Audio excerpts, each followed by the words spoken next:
Okay, so let's talk about why photographers seem super egotistical.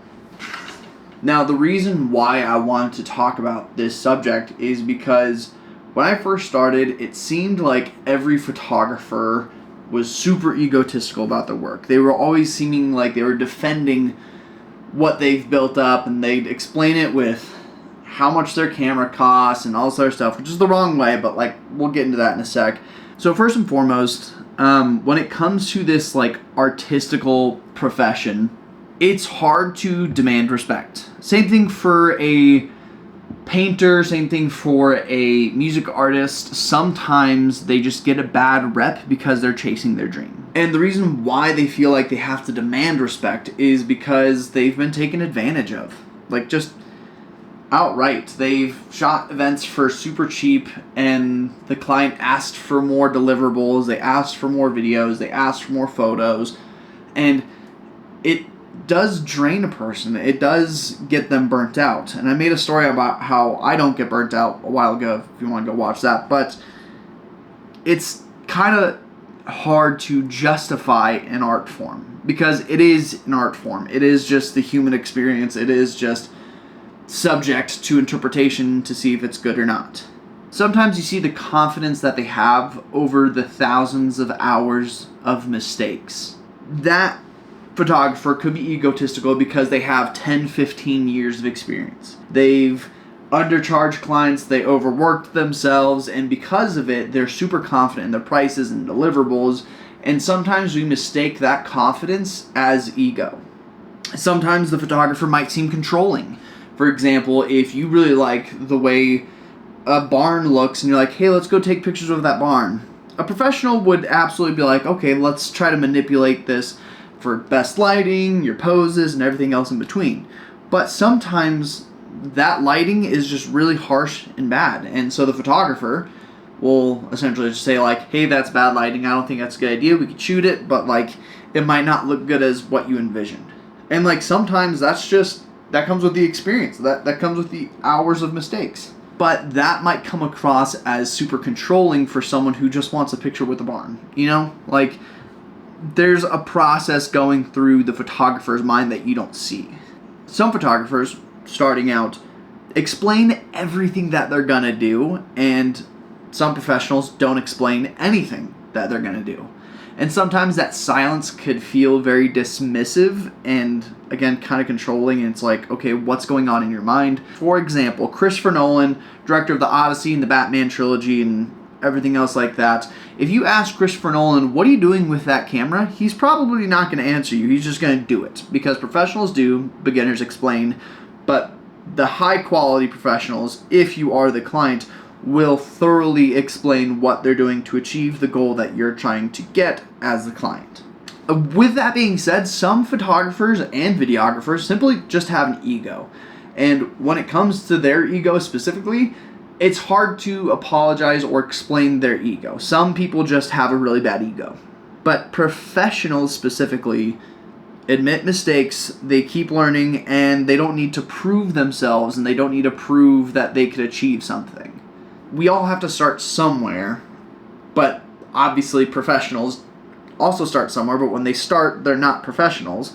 It's just hours of mistakes leading up to not needing to prove themselves. When photographers have a high ego and a high confidence level, it helps them filter out who actually wants to work with them and who is trying to get the best bang for their buck.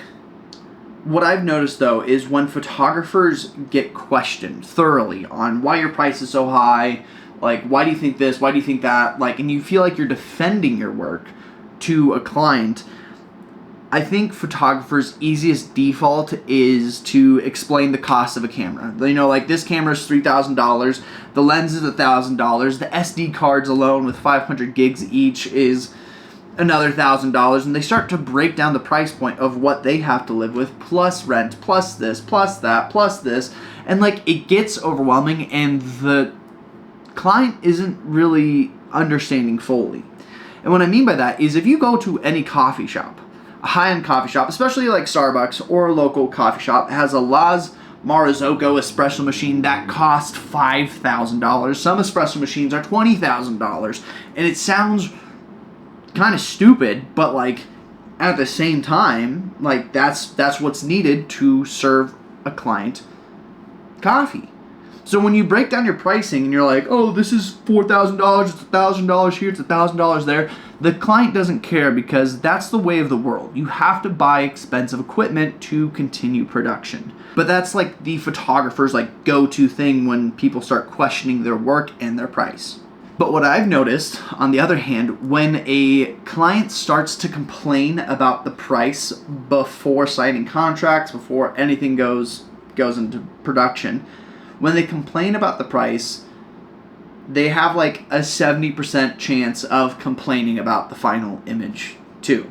Because they don't value you at your price point. So they already have this idea mentally that your photos should be less because that price seems absurd. It all revolves around like defending your work. And when it comes to defending your work, again, you seem egotistical, which is another catch-22 because you're trying to uphold a standard. But again, real professionals don't actually have to prove themselves. Price yourself at what your market is. Charging $1,000 is not that bad. Charging $10,000 is not that bad. It just depends on where you value yourself. For me, when I was charging $1,000, I wasn't super experienced and I didn't know a whole lot of things. So $1,000 was, I thought, fair for everyone involved. But the weird thing is, the higher you price yourself out for your clients, the more respect they're going to have for you and your work before you even take a photo. If you say, hey, I charge $10,000 for a wedding, and people are like, yeah, his work proves it, then you get $10,000 before you click a picture. Or you should at least. You should always charge before production actually starts. But whenever you price yourself higher, people have more respect for you and your work, and therefore when they receive that work, they already mentally have it in their head that they spent $10,000 for a certain amount of images.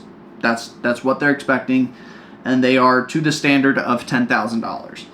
And that's irregardless of what your work actually looks like. And it sounds crazy, and I understand, but the more I'm in this world of wedding photography and videography, the more I understand everything. Full disclosure, by the time that I'm recording this, my wedding packages start at $2,600. I'm not a $10,000 photographer. I just want to specifically state that at this time of recording in August of 2026. Prices changed. This isn't a commercial. I'm just trying to keep everyone educated. Bringing it back to price, when people price out themselves at a higher price point for the sake of respect and understanding for their work, they automatically have a higher self-worth and they already have a higher ego. And they don't need to protect it. When you ask a $10,000 photographer, why you $10,000, they're just going to be like, that's just my price. I don't need to explain my camera. I don't need to explain my gallery or my experience. That's just my price. And that's what you get from a $10,000 photographer. But again, that dismissiveness looks like a really large ego. And that's just what it is. Again, the longer that I'm in this industry, the more I learn it. And I feel like every photographer that is successful in the wedding industry eventually learns it. And I understand that clients don't understand it because they're not in the wedding industry, they're not in the photography industry, and it's hard to grasp. And I hope this video specifically helps both early photographers and clients understand why some photographers seem kind of egotistical. So to wrap it all up, the moment that we stop learning as photographers and admitting to mistakes and everything else like that is where confidence turns into ego.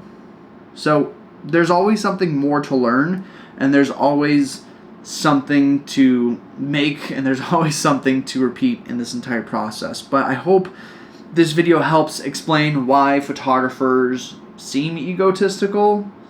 And if you guys have any questions, comments, or like you disagree with me, please like leave it in the comments. I'll be happy to discuss it with anyone. Again, I just want this to be like a learning opportunity for everyone. So, anywho,